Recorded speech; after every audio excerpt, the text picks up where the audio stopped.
16 February 2026 या दिवशी पत्रकार परिषद घेण्याचं आयोजन केलेलं आहे. पत्रकार परिषद घेण्यामागचा उद्देश परवाच्या दिवशी आमचे सहकारी मित्र भारतीय जनता पार्टीचे जिल्हाध्यक्ष यांच्या नावानं नाना पाटील यांनी लिहिलेलं या ठिकाणी प्रेस नोट आली. त्यामध्ये ज्या पद्धतीनं बिनबुडाचे बदनामीकारक आरोप करण्यात आले त्याचा खुलासा करावा या दृष्टिकोनातून आपणाला सगळ्यांना निमंत्रित केलं. या बैठकीला आलेल्या सर्व पत्रकार बांधवांचं मी मनापासून स्वागत करतो, त्यांचं अभिनंदन करतो. यामधला मुख्य मुद्दा ज्या पद्धतीनं त्यांनी पहिला मुद्दा एक मांडला की उबाटाशी हातमिळवणी केली. माननीय सावंत साहेबांनी उबाटाशी हातमिळवणी केली हा पहिला त्यांनी आरोप केला. मला या ठिकाणी सांगावंच वाटतंय की आम्ही कुठल्याही जागेवर उबाटाची तडजोड केली नाही, हातमिळवणी केली नाही, कधी कोणाची चर्चा केली नाही. उलट यांनीच नगरपालिकेच्या वेळेस उबाटासह सगळ्या पक्षाची युती करून शिवसेना आणि शिंदेसाहेब आणि तानाजी सावंत यांना टार्गेट करून निवडणूक लढवली. सर्व पक्ष मिळून त्याच्यामध्ये यांना एमआयएम सुद्धा पुरलेला नाही. आणि ह्या लोकांनी जर आमच्यावर आरोप करत असतील की आम्ही उबाटाची युती केली तर हे कितपत योग्य वाटतं हे तुम्ही सुद्धा विचार करणं गरजेचं आहे. दुसरी महत्वाची गोष्ट त्याच्यानंतर त्यांनी सांगितलं की आम्ही साहेबांनी विश्वासघात केलाय. विश्वासघात कोणी केला? विश्वासघात करणाऱ्यांनी चोराच्या उलट्या बॉम्बा म्हणल्यासारखं विश्वासघात करणाऱ्यांनी जर विश्वासघात म्हणायचं हे कितपत योग्य आहे? उदाहरण जर द्यायचं म्हणलं, विधानसभेच्या निवडणुकीच्या वेळेस यांनी रसद कोणाला पुरवली? तत्कालीन महाविकास आघाडीचे उमेदवार राहुलभाई मोठे यांना रसद पुरवली. ते महायुतीच्या विरोधात नव्हतं का? ती गद्दारी नाही का महायुती सगळं? दुसरा एक मुद्दा ह्यांनी मांडला की लोकसभेला ओमराजेंना तिथं 1.5 लाख मतं मिळाली आणि आपल्याला कमी मिळाली आणि मग तुम्ही निवडून कसे आला किंवा आताची मताची टक्केवारी काय? तुम्हाला सगळ्याला माहित आहे की लोकसभेच्या वेळेस जी विरोधी लाट होती त्या विरोधी लाटेमध्ये राणा जगजितसिंह पाटील आमदार साहेब तुळजापूरचे यांचा सुद्धा मतदारसंघ 55,000 मायनस होता. मग राणा पाटलांनी काम केलं नाही का असा प्रश्न उपस्थित होतो. कुठल्याही निवडणुकीचा पुढच्या निवडणुकीची संबंध जोडणं हे कितपत योग्य आहे? आणि हे करत असताना यांनी प्रेस नोट काढत असताना आमचे मित्र दत्ताभाऊंच्या नावानं काढली. पहिल्यांदा तुम्हाला सगळ्याला कळलं की ही प्रेस नोट आली त्यांच्या नावानं अगोदर, पुन्हा त्यांनी त्याच्यात बाजूबाजू केली. मला म्हणायचं तुमच्यात हिंमत असेल तर तुम्ही स्वतःच्या नावानं प्रेस नोट काढा ना. जुन्या कार्यकर्त्याला ज्यांचे संबंध आमचे चांगले त्यांना पुढे कशाला काढा? आणि ज्या पद्धतीनं यांनी हा कारभार केला या जिल्हा परिषद असो नगरपालिका असो या निवडणुकीमध्ये हे सगळ्यांना माहित आहे. कळंबची विधानसभा ही शिवसेनेला का सोडली तर तिथं शिवसेनेचं प्राबल्य म्हणून भारतीय जनता पार्टीतला कार्यकर्ता उमेदवार म्हणून दिला, ओके, काय अडचण नाही. पण आज जिल्हा परिषदेला सुद्धा नेताजी आबा पाटील जे की 17 ते 22 आमच्या बरोबर जिल्हा परिषदेमध्ये होते त्यांना उमेदवारी द्यावी प्रसंग. उर्वरित 2 उमेदवार शिवसेनेच्या तिकिटावर भाजपचे उमेदवार ही कुठली पद्धत आहे? आमचे तिथं कार्यक्षम पदाधिकारी नव्हते का? आमचे विद्यमान जिल्हा परिषद सदस्य तिथं असणारे त्या ठिकाणी झेडपीच्या ताकदीनं काम करणारे कार्यकर्ते तिथे होते ना आमचे. मग जाणीवपूर्वक जर तुम्हाला जर पक्षमोडीत काढायचं असेल आणि पक्षमोडीत काढणार असाल तर शिवसैनिक कदापि खपून येणार नाही. त्या पद्धतीने मी याला सूचना देतो. दुसरी महत्वाची गोष्ट त्यांनी सांगितलं की माननीय शिंदे साहेबांना भेटायला आमचे 8 उमेदवार गेले नाहीत, निवडून आलेले. अहो, ज्यावेळेस पक्ष बोलून त्यावेळेस आम्ही जाणार नाही ना. तुम्ही सांगायची किंवा तुम्ही आम्हाला आमंत्रण द्यायची काय गरज आहे? ज्यावेळेस पक्ष बोलून त्यावेळेस आम्ही पोहोचणार आहे. दुसरी महत्वाची गोष्ट, आमच्या तिकिटावर निवडून आला तो आमचाच झाला, तुम्ही उचलून न्यायचं काय कारण आहे?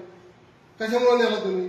आमचे 15 आधी आम्ही सांगतोय, सावंतसाहेब निवडणूक झाल्यापासून निकालापासून एक शब्द कुठं बोलले नाही. पत्रकाराला त्यांनी एकच सांगितलं, आमच्या पक्षाचे मुख्य नेते माननीय एकनाथभाई शिंदे जे निर्णय घेतील ते आम्हाला मान्य आहे. असं म्हणल्यानंतर तुम्ही ह्या वावड्या उठवायचं कारण काय? जाणीवपूर्वक तानाजीराव सावंतसाहेबांना बदनाम करायचं आणि त्या बदनाम करून आपली पोळी कशी वाचते ही बघायचं. आमचा आजही भाजपच्या कॅन्डिडेटला विरोध नाही. 1990 पासून मी शिवसेनेचं काम करतोय, मी पदाधिकारी म्हणून काम करतोय. त्यावेळेस पासून भारतीय जनता पार्टीची आमची युती आहे. मग त्याच्या निवडणुकामध्ये ज्यांनी आमच्या बरोबर काम केलं ते आजही लोक काम करतायत. मग मला एक सांगायचं तुम्हाला की आमच्या पक्षाची धोरणं ठरविणारे आमचेच पक्ष नेते असतील. आम्हाला आजही माननीय शिंदे साहेबांनी जर सांगितलं त्यांच्या घरातला उमेदवार द्यायचा आहे, आम्हाला काय अडचण नाही. जो पक्षनेता ठरविला म्हणजे एकनाथभाई शिंदे, श्रीकांत शिंदे असतील, जे आमचे प्रमुख नेते मंडळी ते ठरवतील ना त्या बाबतीत. आम्हालाही सल्ले द्यायचं काम ह्यांनी करू नये अशी माझी त्यांना विनंती आहे. तिसरी महत्वाची गोष्ट, यांनी काम करत असताना जिल्हा परिषद पंचायत समिती निवडणुकीमध्ये परांडा, भूम आणि वाशी या ठिकाणी आम्ही वेगळं लढलो म्हणजे एकटे लढलो. आमच्या बरोबर कुणी नव्हतं, युती नव्हती आमच्या बरोबर कोणाची.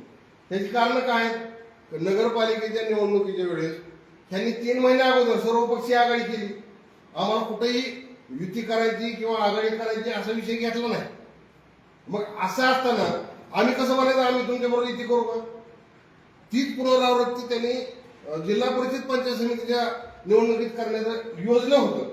पण परिस्थिती अशी की 9 वर्षांनी झालेल्या जिल्हा परिषद पंचायत समितीच्या निवडणुका प्रत्येक कार्यकर्ता निवडणुकीला तयार प्रत्येक पक्षामधला प्रत्येकाला वाटायची ही जागा आपल्याला सुटली पाहिजे, त्यामुळे त्यांची युती झाली नाही.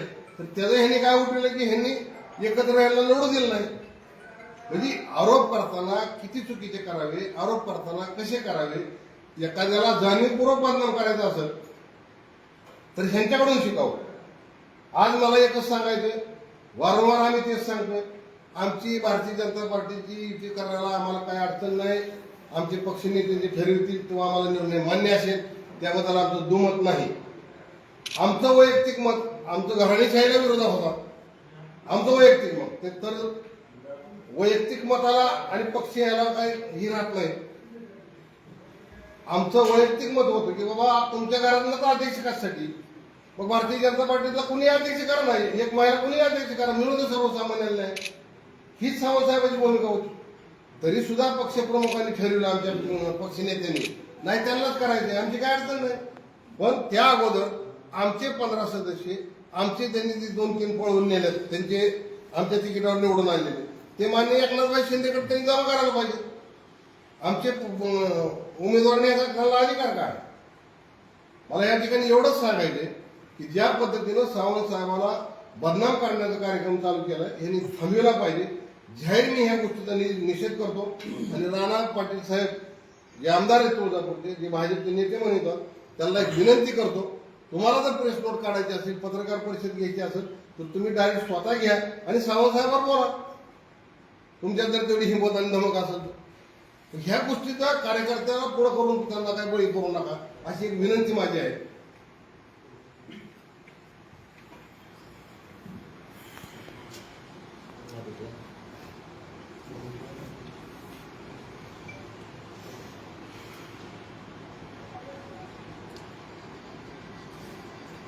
प्रथम तर मोठ्या संख्येनं आज इथं पत्रकार बांधव उपस्थित आहेत. सगळ्यांना मी नमस्कार, जय महाराष्ट्र करतो. मुळात आजची ही जी पत्रकार परिषद आहे ती बराचसा संदर्भ तुम्हाला तर माहीत आहे. आमचे जिल्हा प्रमुख असणारे आमचे मार्गदर्शक अण्णा साळुंखे यांनी पूर्ण संदर्भ आपल्याला दिलेलाच आहे. परंतु आमची काही थोडी खाजगीत अण्णांची आमची चर्चा झाली. तर मुळात एक गोष्ट आपल्याला इथं जाणीवपूर्वक सांगू इच्छितो, आमचा हा लढा शिवसेना वर्सेस भाजप हा मुळातच नाही, ही गोष्ट तुम्ही लक्षात घेतली पाहिजे. कारण आमचे नेते एकनाथजी शिंदे साहेब शिवसेनेचे मुख्य नेते आणि देवेंद्रजी फडणवीस साहेब आणि आमच्यासोबत असलेली राष्ट्रवादी, या तिन्ही नेत्यामध्ये महाराष्ट्र लेवलला अतिशय चांगला संवाद आहे. कुठेही विसंवाद नाही. फक्त हा जो विषय आहे तो फक्त आमच्या जिल्ह्यापुरता मर्यादित आहे, हे फक्त तुम्ही लक्षात ठेवा. आणि ह्या जिल्ह्यातलाही मूळ भाजप आणि शिवसेना हा वाद नाही, परत एकदा सांगतो. कारण भारतीय जनता पार्टी मुळात इथं ह्या जिल्ह्यामध्ये शिल्लक आहे का नाही, कालच्या दत्ता कुलकर्णी जे आहेत त्यांची जी प्रेस आहे ती स्वतः राणा जगजितसिंह पाटील यांच्या मिळून आली. नंतर सांगण्यात आलं ती चुकून आली. म्हणजे त्या गोष्टीतून असं दिसतं की इथं भारतीय जनता पार्टी कुठल्याही पद्धतीची शिल्लक नाही. त्यांचा जिल्हा प्रमुख असणाराची प्रेस नोट सुद्धा जर स्वतः राणाजी विषय पाटील त्यांच्या मेलून पाठवत असतील तर ती तुम्हाला माहितच आहे, त्याचा काही वेगळा खुलासा करायची गरज नाही. मुळात काय झालं की ह्या जिल्ह्यामध्ये घराणेशाही आहे आणि घराणेशाही ह्या जिल्ह्याला लागलेली फार मोठी वाळवी आहे. आणि एक ह्या पाटील कुटुंबाची एक दावण आहे, त्या दावणीला जाऊन काही लोक जाणीवपूर्वक काही गोष्टी करण्याचं काम करत आहेत. मुळात मी एक गांभीर्याने एक गोष्ट इथं तुम्हाला जाणीवपूर्वक आज सांगत आहे. मुळात ह्या पाटील कुटुंबाने जिल्ह्यातल्या भाजप नेतृत्वानं एक एजन्सी नेमली. ती एजन्सी कोण आहे काय नाही त्याचा खुलासा तुम्ही करू शकता, मी त्या एजन्सीचं नाव घेणार नाही. त्या एजन्सी आमच्या सुद्धा संपर्कात असतात, कारण जसं त्या पक्षाचं काम करतात तर आम्ही त्यांना कधीतरी काम दिलेलं असतं, म्हणून त्यांच्यासोबत माझी चर्चा झाली. तर त्या एजन्सीने एक सर्वे केला. तर जवळपास 5-6 महिन्या अगोदर जिल्हा परिषद आणि पंचायत समितीच्या 5-6 महिन्या अगोदर सर्वे केला आणि त्या सर्वेमध्ये जवळपास 21 जागा ह्या शिवसेनेच्या निवडून येणाऱ्या त्यांनी सांगितल्या आणि 4 जागा ह्या संभाव्य जागा सांगण्यात आल्या. आता तुम्हाला इथं रिझल्ट देतो. त्या 4 जागांमध्ये तुम्हाला सांगतो डिक्सळ गटामध्ये आमचे उमेदवार होते स्ट्रॉंग, तिथं आमचा उमेदवार दिला नाही. जाणीवपूर्वक त्यांनी आमचा उमेदवार डावलून तिथं भाजपचाच उमेदवार दिला, जो आज भाजपचा उमेदवार त्यांनी सत्कार घेत असताना शेडीवर उचलून घेऊन गेलेला आहे, तो जो की धनुष्यबाणाच्या चिन्हावर आहे. दुसरी गोष्ट, डिक्सळ झाल्याच्या नंतर संदीप मडके हे आमचे जवळपास 2 टर्म जिल्हा परिषदेला सदस्य राहिलेले, त्यांना जाणीवपूर्वक डावललं. म्हणजे सर्वे केला. खामासवाडी गटात आमचे अमोल पाटील अतिशय चांगल्या पद्धतीने काम करत होते, त्यांच्याकडे सगळे उमेदवार होते. परंतु जिथं जिथं शिवसेना स्ट्रॉंग आहे त्यांच्या सर्वेमध्ये जिथं जिथं शिवसेना पुढे दिसते तिथं जाणीवपूर्वक खच्चीकरण करा, ते लोक पाडण्याचं काम करा किंवा तिथं त्यांना विचारातच घेऊ नका. अशा पद्धतीनं आमच्यातलेच काही जे त्यांनी पाठवलेले घुसखोर आहेत, जे मल्हार पाटलाचे खिशे जोडे योजना जी मल्हार पाटलांना मागच्या वर्षी आणलेली आहे, म्हणजे मी खिसा टाकला की 5-50 आमदार बाहेर पडतात, असं मल्हार पाटलाचं मागच्या 1 वर्षामध्ये स्टेटमेंट होतं. तर त्याच्या मल्हार खिशेझाड योजनेचे लाभार्थी असणारे लोक त्यांना जाणीवपूर्वक इथं देण्याचं काम केलेलं आहे. मुळात या सर्वेमध्ये काय होतं, त्या सर्वेमध्ये मला त्या एजन्सीच्या सगळ्या लोकांनी सविस्तर सांगितलं ना, जर स्वतंत्र लोक असतात तर तुमच्या 25 जागा आल्या असत्या, धनुष्यबाणाच्या ह्या 25 जागा आल्या असत्या. आणि सोबत जरी लढलो असून समसमान जर वाटप झालं असतं, म्हणजे चांगल्या पद्धतीने सन्मानपूर्वक जर अर्ध्या जागा दिल्या असत्या तरी पण आमच्या 21 जागा आल्या असत्या. म्हणजे आज ह्यांच्या 18 आल्या तर आज आमच्या 21 जागा आल्या असत्या आणि सत्ता एक हाती शिवसेनेची इथं धनुष्यबाणाची लागली असती, कारण हा धनुष्यबाणाचा शिवसेनेचा बालेकिल्ला आहे. ही तुम्हाला काही वेगळं दाखवायची गरज नाही. या जिल्ह्यात आमचा एकमेव लोकप्रतिनिधी कोण आहेत ह्या जिल्ह्यामध्ये तुम्ही विचार करा. पत्रकार तुम्ही सगळी समाज बांधवांना सगळ्यांना माहिती आहे, या जिल्ह्यामध्ये आमची एकमेव प्रतिनिधी म्हणजे तानाजी सावंतसाहेब आहेत. माननीय जिल्ह्याचे आम्ही भागविधाते म्हणतो, कारण त्यांनी आल्यापासून ह्या 2.5 वर्षामध्ये जेवढा निधी ह्या जिल्ह्याला एकनाथ शिंदे साहेबांच्या माध्यमातून दिला तो आतापर्यंतच्या इतिहासात कधीही कुठेही निधी आला नाही. हे तुम्हालाही मान्य करावं लागेल, सगळ्या जनतेला पण माहिती आहे. पण असं एकमेव आमचे प्रतिनिधी असणारे एकनाथ शिंदे साहेबांच्या नेतृत्वात काम करणारे आमच्या जिल्ह्याचे नेते तानाजी सावंतसाहेबांना डावलण्याचं काम केलं जातं. जाणीवपूर्वक त्यांच्या विरोधात वावड्या उठवायच्या आणि त्यांचाच पुतण्या त्यांच्या विरोधात पुरस्कृत म्हणून उभा करायचा. मग ही गद्दारी दत्ता कुलकर्णी यांना दिसली नाही का? ही म्हणजे शिवसेनेचे पक्षाचे नेते असणारे त्यांच्या घरात त्यांचाच पुतण्या तुम्ही अपक्ष असणारा पुरस्कृत म्हणून उभा करता, ही गद्दारी दत्ता कुलकर्णी यांना दिसत नाही का? हा आमचा प्रश्न दत्ता कुलकर्णी नाही. दुसरी गोष्ट, तुम्ही सांगताय किंवा भूमपरांडा वाशीमध्ये आमच्यासोबत विश्वासात घेत नाही. मुळात एक गोष्ट सांगतो, प्रत्येक संपूर्ण महाराष्ट्रात निवडणुका चालू असताना ज्या त्या जिल्ह्यावर निर्णय सोडले होते, माननीय एकनाथजी शिंदे साहेब असतील, आमचे नेते एकनाथ शिंदे साहेब असतील, देवेंद्रजी फडणवीस साहेब असतील आणि त्यावेळेचे आपले अजितदादा असतील, त्या सगळ्यांनी त्या त्या जिल्ह्यामध्ये त्या त्या जिल्ह्याला निर्णय घेण्याचे अधिकार दिले होते. आणि त्याच धर्तीवर पुण्यामध्ये आता गेलेल्या निवडणुका असतील, दोन्ही राष्ट्रवादीनं एकत्र येऊन लढल्या. मग ते तुम्हाला जमतं. मग इथं धाराशिवमध्येच काय दुखतंय? दुसरी गोष्ट, चंद्रपूरमध्ये भाजप आणि उभाटाने एकत्र येऊन सत्ता स्थापन केलेली जमते. मग धाराशिवमध्ये काय दुखतंय तुमचं? हा आमचा मुळात प्रश्न त्यांना आहे. दुसरी गोष्ट, भूमपरांडा वाशीमध्ये तुम्हाला एक गोष्ट जाणीवपूर्वक सांगतो, भूमपरांडा वाशीमध्ये कसल्याही पद्धतीची भाजप नाहीच मुळात तिथं. जर युती करायची म्हणत असतात तुम्ही जागा किती दिल्या असत्या? आमच्या एकट्या तानाजी सावंत साहेबांनी 13 जागा लढल्या, 8 जागा 13 पैकी निवडून आणल्या, 2 जागा फक्त 2 आकड्याच्या सुद्धा पुढे गेल्या, तेवढ्या फरकानं पडल्या, म्हणजे जवळपास 10 जागा आल्या असत्या. आणि तो पुतण्या पण सावंतचा पुतण्याचा येतो अपक्ष असणारा. एकाही ठिकाणी भाजपचं कसलंही तिथं पाठबळ नसताना तुम्हाला कायसाठी, जर आमचं पाठबळ तुम्हाला आमच्या ह्या कळम धाराशिवमध्ये दिसत नाही, तुळजापूरमध्ये दिसत नाही, तर भूमपरांडामध्ये तुमचं अस्तित्वच नाही, तर तुम्हाला सोबत घ्यायचं कायसाठी? विश्वासघाती तर खरे तुम्ही आहेत.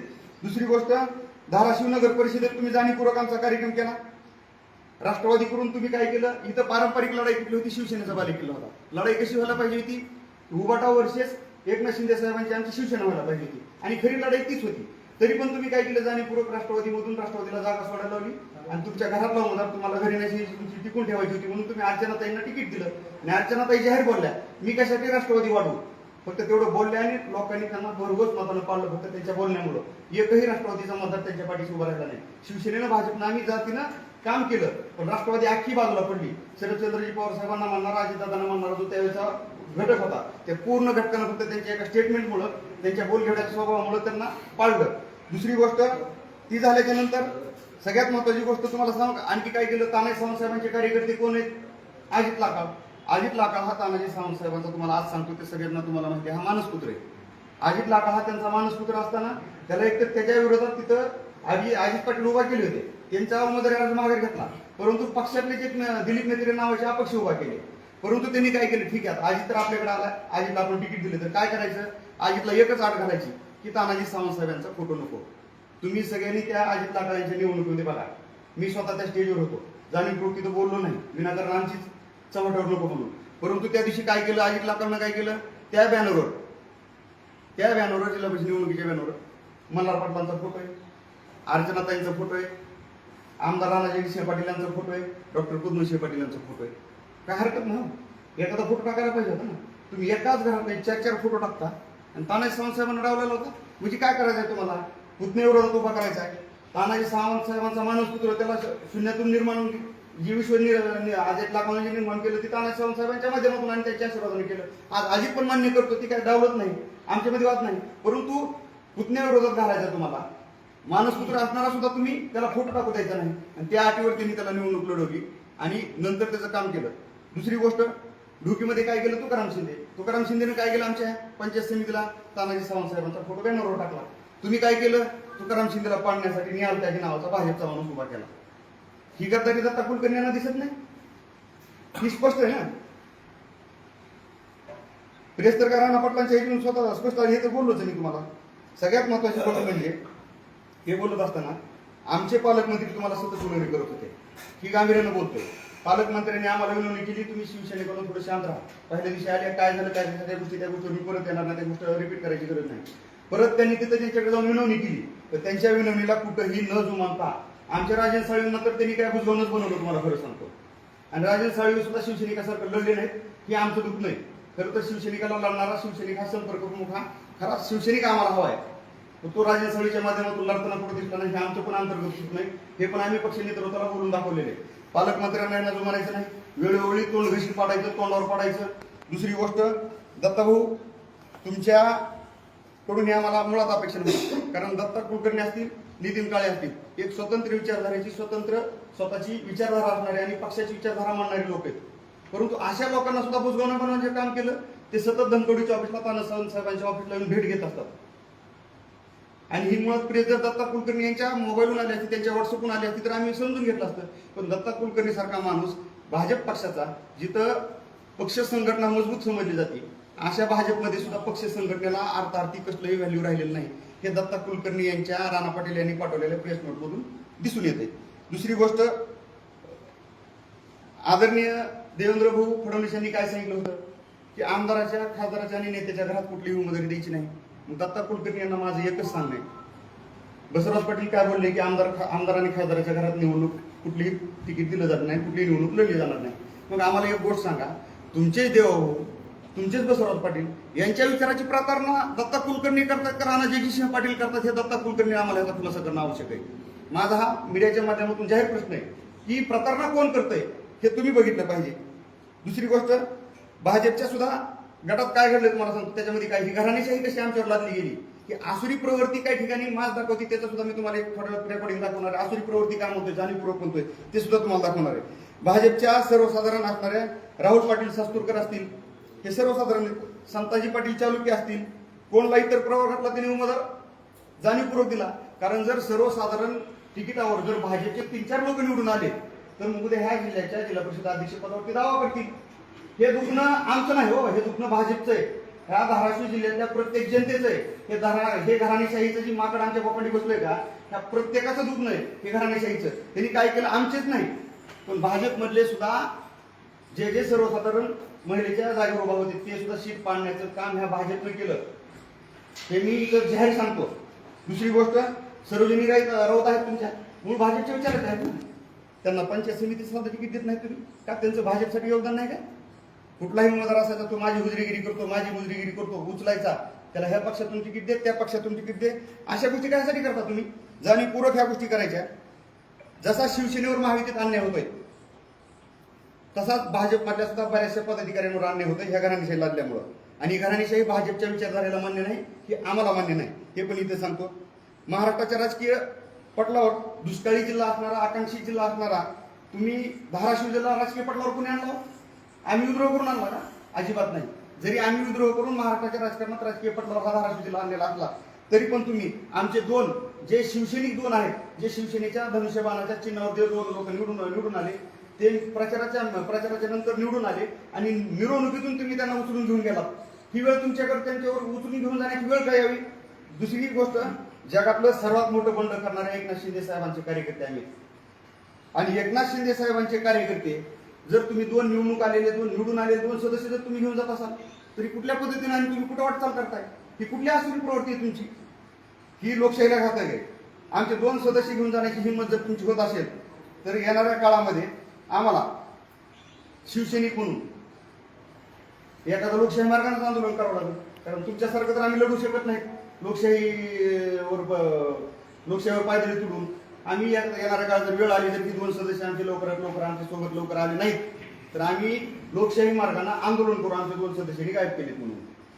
दुसरी गोष्ट, तुम्ही आम्हाला 2 दिवसापूर्वी पोस्ट टाकल्या, तानाजी सावंत साहेबांचा जुना फोटो राणाजी पाटील साहेबांसोबतचा व्हायरल केला, म्हणजे खोट्या वावड्या उडवायला चालू केल्या. रवी सरांचे तुम्ही जुने व्हिडिओ टाकले, महायुतीतच आम्ही लढलो, महायुतीतच सत्ता बसणार, पण रवी सरांनी कुठेही तुम्हाला दुजोरा दिलेला नाही. दुसरी गोष्ट, तुम्ही सांगता की आमच्यासोबत 36 आहेत.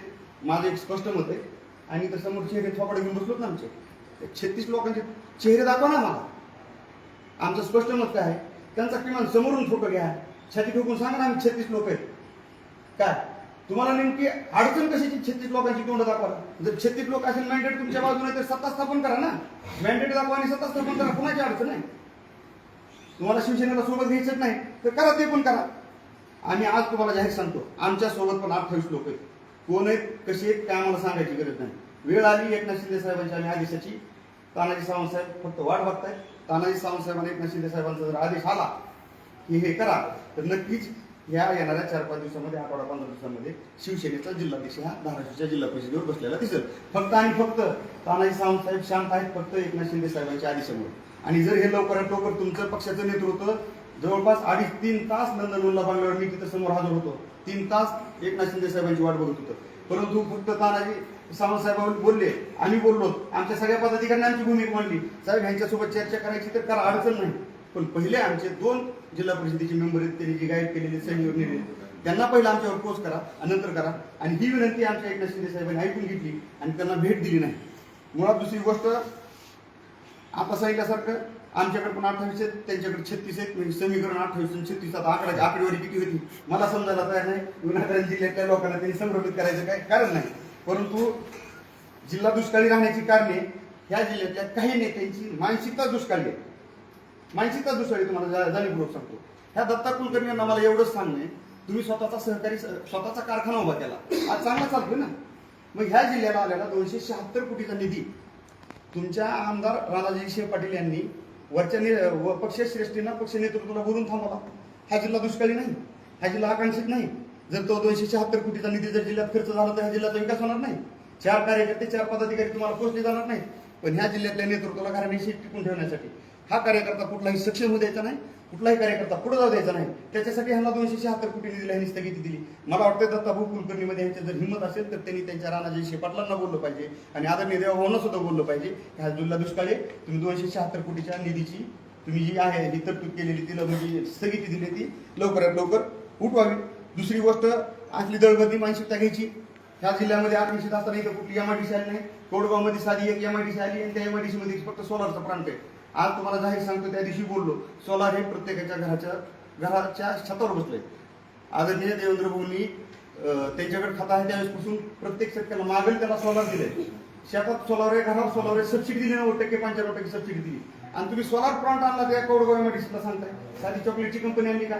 साधी पिठाची चक्की तुम्ही उभा केली का? हा माझा तुम्हाला प्रश्न आहे. दुसरी गोष्ट, युती कुठं करायची काय नाही, युती विषय तुमचा हो, ठीक आहे. बरं, दुसरी गोष्ट आमचं तेच म्हणणं आहे की बा युती कुठं करायची हा आणि कुठं नाही हा त्या जिल्ह्याच्या नेतृत्वावर सोडलेला विषय होता.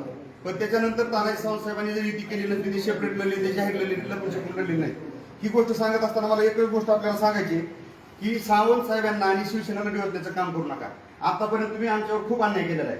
प्रत्येक वेळी आम्ही ठेचा खाल्लेला आहे. नगरपालिकेमध्ये तुम्ही धाराशिवच्या नगर परिषदेमध्ये काय केलंय त्याचा इतिहास असताना आम्ही तुमच्यासोबत घरोबा कायसाठी करायचा? जाणीवपूर्वक तुम्ही आम्हाला बाहेरची वाट दाखवताय, निवडणुकीच्या अगोदर तिकीट वाटपात दाखवताय, निवडून आल्याच्या नंतर सुद्धा सत्ता स्थापन करताना आमच्याशिवाय तुमची सत्ता स्थापन करण्याची लक्ष नाही. ही जर माहिती तुमची असेल तर येणाऱ्या काळामध्ये शिवसैनिक तुम्हाला सोडणार नाही. एवढंच मला ह्या पत्रकार परिषदेच्या माध्यमातून मंगळ पाटलाचा लाभार्थी नेमकं कोण आहे? भरपूर आहेत लाभार्थी. कोण नाव सांगा ना त्याची. कळम धाराशिवच्या विधानसभेला हा त्यांचाच कार्यकर्ता विधानसभेला देण्यात आला, त्यांचाच लाभला. आता विधानसभेचा सदस्य कोणाचं तुम्हाला त्याचं काय नाव घ्यायची गरज आहे? विधानसभेचे सदस्य उमेदवार भाजप बरोबरचे सदस्य गेले तुमचे, भाजप बरोबरचे सदस्य गेले शिवसेनेचे. आमचा एकही सदस्य त्यांच्यासोबत गेलेला नाही. 2 सदस्य जे भाजपचे मूळ होते, आम्ही हेच सांगत होतो, मूळ भाजपचे लोक त्यांनी धनुष्यबाणाच्या चिन्हावर उभा केले जेणेकरून उद्या सत्ता स्थापन करण्यासाठी आपल्याला सांभाळता येईल. त्यांच्यावर कारवाई करणार नाही शिवसेना. आम्ही सांगितलं ना, पक्ष नेतृत्वानं आम्ही एकनाथ शिंदे साहेबांना सांगितले, तानाजी सावंत साहेबांना सांगितले, साहेब आपले 2 मेंबर गायब आहेत, ते घेऊन गेलेले. पहिलं त्यांना आपल्याकडे सोडायला सांगा आणि नंतर त्यांच्यासोबत युतीची माहितीची काय चर्चा करायची ती नंतर सत्ता समीकरणाची चर्चा होईल. दत्तांना तुम्ही मगाशी बोलताना असं बोललात की भारतीय जनता पार्टी बरोबर युती करायला आम्हाला अडचण नाही. आणि नेमकं वाद कशासाठी चालू आहे? भारतीय जनता पार्टी बरोबर युती करायला आम्हाला अडचण नाही. आम्ही फक्त घराणेशाहीला विरोध केला. आम्ही सर्वस्वी सगळी जबाबदारी माननीय एकनाथ शिंदे साहेब यांच्यावर सोपविली. तुम्हाला जो निर्णय योग्य वाटतो तो तुम्ही घ्यावा या पद्धतीने आम्ही त्यांना सांगितले. पण आमची जी वैयक्तिक भावना आहे की आज आम्ही 1990 पासून भारतीय जनता पार्टी बरोबर काम करतोय. आमचा कधी असा भेदभाव झाला नाही. फक्त आम्ही निवडणुकीच्या काळात बोललो, आम्ही सावंत साहेब बोलले, आम्ही बोललो की घराणेशाही नकोय. पण ते सुद्धा निवडणुकीच्या निकालानंतर आम्ही कुठेही प्रेस नोट किंवा कुठेही पत्रकाराला स्टेटमेंट दिलेलं नाही. आम्ही आजही म्हणतोय की आजही एकनाथभाई शिंदे जो निर्णय घेतील तो आम्हाला मान्य असेल. आता ह्यांना वाटतंय की हे जरी बोलले तरी आपल्याला विरोध करतील. आता प्रत्येकानं आपापल्या पक्षाचा जिल्हाध्यक्ष व्हावा ही भूमिका ठेवणं चुकीचं नाही. आणि आज आम्ही त्या रेसमध्ये आहोत. आमचे 15 सदस्य निवडून आलेले आहेत. आणि मग जर तुम्ही यांना जी करायचं होतं की स्वतःचे उमेदवार धनुष्यबाणावर निवडून द्यायचे, आमचे सक्षम उमेदवार त्या ठिकाणी असताना सुद्धा त्यांना डावलून तुमच्याची माणसं दिली, मग देताना जर आडबाजू तर द्यावा, नेताजी पाटलासारखी माणसं द्यावं, अशी माणसं दिली. मुद्दा असा आहे की तुम्ही घराणेशाहीला विरोध म्हणताय, पुन्हा म्हणता सत्तेत पाठिंबा देऊ. अर्चना पाटील यांचं नाव जर आलं तर त्यांना तुम्ही पाठिंबा देणार? नाही, पक्षाला सांगितलं तर द्यावंच लागेल ना. पक्षाच्या निर्णयाच्या पुढे आम्ही नाही. पक्ष निर्णय जो घेईल तो आम्हाला मान्य असेल. आमची वैयक्तिक भूमिका आम्ही मांडली की आम्हाला आमचा घराणेशाहीला विरोध आहे. पण पक्ष निर्णय, युती, महायुती, सगळ्या गोष्टी टिकविण्यासाठी, सगळ्या गोष्टी करण्यासाठी जे पक्षाला योग्य निर्णय घ्यावे लागतील ते घेतले तरी आमची काय अडचण नाही. कोण असेल अध्यक्षपदासुद्धा शिवसेनेकडून? शिवसेनेकडून आमच्याकडे 4 महिला आहेत, 5 महिला आहेत सक्षम. रविसरची मंडळी आहे, अजून 2-3 महिला आहेत सक्षम. आमच्या राहुल डोकीची आई आहे. अहो, आमच्याकडे महिला 50% निवडून आलेच नाही येतात. तुमची घराणेशाहीचे उमेदवार आहेत कुठं रविसरचे काय आम्ही असं म्हणत नाही. आम्ही एक नाव सांगितलं का? आम्ही काय म्हणलो तुम्हाला? आमच्याकडे 4-5 महिला आहेत. आणखी एक गोष्ट बोलायची राहून गेली मागायची माझी.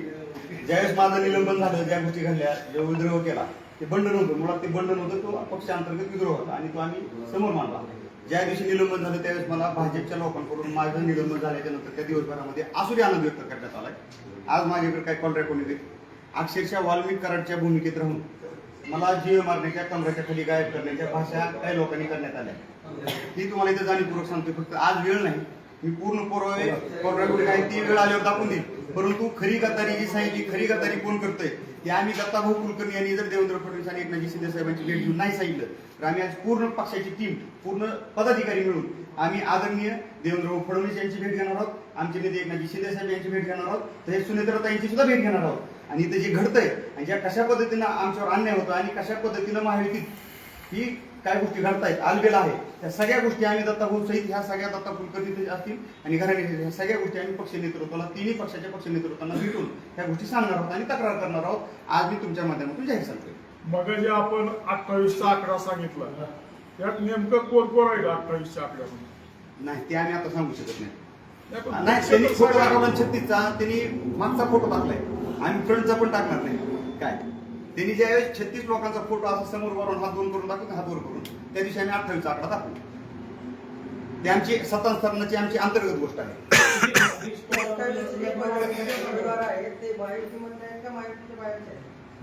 नाही चंद्रपूरमध्ये काय झालंय, पुण्यात काय झालंय, तसं धाराशिवमध्ये घडू शकतं ना. आता मी बोलणार त्याच्यातून तुम्हाला सांगतो घडू शकतं. घडू शकतं पण असं काय चर्चा झाली नाही. हा किती दिवसात होईल विषय, किती दिवसात मिळेल अध्यक्ष, किती दिवसात मिळेल आपल्याला? अजून हे बघा, अजून नोटिफिकेशन निघालेलं नाही आणि नोटिफिकेशन निघाल्यानंतर माझ्या माहितीप्रमाणे पहिल्या पंचायत समितीच्या सभापतीची निवड होते 7 दिवसात आणि तिथनं पुढे 4 दिवसात. म्हणजे साधारण आज जरी नोटिफिकेशन निघलं तरी आजपासून 12-13 दिवस लागणार. त्यामुळे आज हे लांबचा विषय आहे. फक्त आपल्याला अर्जंट प्रेस नोट काय घ्यावी लागली तर विनाकारण सावंत साहेबाला बदनाम करण्याच्या हेतून जो काय यांनी प्रेस नोट काढली त्याच्यामुळे घ्यावं लागली. ह्या प्रेस नोटीस शेवटचा एक मुद्दा बोलायचा राहून गेला. त्यांनी सांगितलं की महायुतीतल्या कार्यकर्त्याच्या भावना दुखवल्या गेल्या म्हणून सांगितलं की आम्ही जे काय केलं त्याच्यामुळे ह्यांची भावना दुखवल्या. मग ह्यांनी जी एवढं कांड केलंय नगरपालिकेपासून ह्याचं शिवसैनिकाला किंवा जुन्या भाजपला काहीच वाटलं नाही असं वाटतंय का? एका माणसाची भावना दुखवली असेल, मान्य करतो आम्ही, कारण त्यांना त्यांचा हट्ट पूर्ण करण्यासाठी अडथळा येत असेल त्याच्यामुळं. पण भारतीय जनता पार्टी शिवसेना जी जिल्ह्यामधली आहे, मला वाटतं की जुने आमच्या विचाराचे कोणाची भावना ह्या पद्धतीनं दुखवू शकत नाही, कारण का त्यांना महायुती टिकलीच पाहिजे असं वाटतंय. महायुती टिकणारच आहे. आम्ही काय महायुतीला तडे जाणार असा विषय केला नाही. टोटल सगळ्या पक्षांनी मिळून सावंत साहेबाला, एकनाथ शिंदे साहेबाला, आम्हाला परंडा नगरपालिकेत टार्गेट केलं, भूम नगरपालिकेत टार्गेट केलं, जिल्हा परिषद पंचायत समितीला टार्गेट केलं, 3 तालुक्यामध्ये. तरी आम्ही कुठं वाच्यता केली नाही. आणि इकडे सांगतात की महायुतीत आम्ही तिथं लढतोय. कोण महायुतीत होतं तुम्ही जरा चौकशी करा ना. मग त्या विरोधात लढत असताना त्यांना रसद कुणी पुरविली त्याची पुरावे आमचे पैसे. मग सगळ्याच गोष्टी काढायच्या म्हणलं तर तो लांब जातो विषय. मी या ठिकाणी एवढंच सांगतोय की तानाजी सावंत साहेबाला जे बदनाम करण्याचं षडयंत्र चालू आहे त्याच्याबद्दल मी तीव्र शब्दात निषेध व्यक्त करतो आणि ह्या चांडाळ चौकडीने ही गोष्ट थांबविल्या पाहिजेत एवढं या ठिकाणी तुमच्या माध्यमातून सांगू. जाणीवपूर्वक जर अख्खा जिल्ह्यामध्ये जर स्वतंत्र शिवसेना लढली असतील, जर तानाजी सावंत साहेबांच्या नेतृत्वात लढली असतील, ज्या पद्धतीने भूम, परांडा, वाशीमध्ये यांची वाताहत झाली का, अख्ख्या जिल्ह्यात तशीच वाताहत होणार ह्याची भीती त्यांना होती. आणि शिवसेना संपवण्यासाठी हा रचलेला घाट आहे. एक नेता खालच्या थरातला तळागाळातल्या नेत्यापासून वरच्या थरातल्या तानाजी सावंत साहेबांच्या नेतृत्वापर्यंत सुद्धा त्यांना जाणीवपूर्वक त्यांची प्रतिमा मलिन करण्याचं काम हे जाणीवपूर्वक करत आहे. पण जिल्ह्यात काय किंवा महाराष्ट्रात काय गेल्या अनेक वर्षापासून महायुती कायम असते, पण गेल्या 4-5 वर्षात महायुतीमध्ये अशी भीत का आली? त्याला कोण जबाबदार आहे नेमकं? काही लोक असे राणादादा पाटलासारखे स्वार्थी म्हणा, स्वतःलाच पाहिजे असे लोक ह्यामध्ये समाविष्ट झाल्यापासून भाजपवाले असे आरोप करतात की सावंत साहेब याला जबाबदार आहे. त्यांनी उदाहरण द्यावं ना. मग आम्ही जसं सांगतो 4 वेळेस की लोकसभेच्या वेळेस तीच परिस्थिती झाली की पूर्ण लोकसभेला या उमेदवाराच्या विरोधात पूर्ण मतदारसंघात ना महाराष्ट्रात तीच परिस्थिती पडझडीची होती. त्यामुळे प्रत्येक ठिकाणी ती झालं. मग विधानसभेला कोणी कोणाला मदत केली, विधानसभेला कोणी कोणत्या उमेदवाराला मदत केली, नगरपालिकेला कोणी कोणाच्या माणसाला मदत केली, जिल्हा परिषद पंचायत कोणी केली. जो न देखे रवी तो देखे कवी. तुम्ही पत्रकार म्हणजे कवी, तुम्ही बघा चौकशी करून. अण्णा ज्याप्रमाणे पालकमंत्री शिवसेनेचे आहेत, या संदर्भात भूमिका काय पालकमंत्री? नाही, या बाबतीत आमची भूमिका काय विषय नाही, कारण आमच्या ज्या काय अडचणी आहेत आम्ही एकनाथभाई शिंदे, पालकमंत्री प्रताप सरनाईक यांच्यासमोर मांडतो, ते आमच्या सोडू देत. त्याच्यामध्ये आणि ह्या प्रेस मध्ये काही विषय समाजाचा नाहीत असं मला वाटतं. तो आमचा घरगुती मॅटर आहे, तो आम्ही आता त्या पद्धतीने बघू.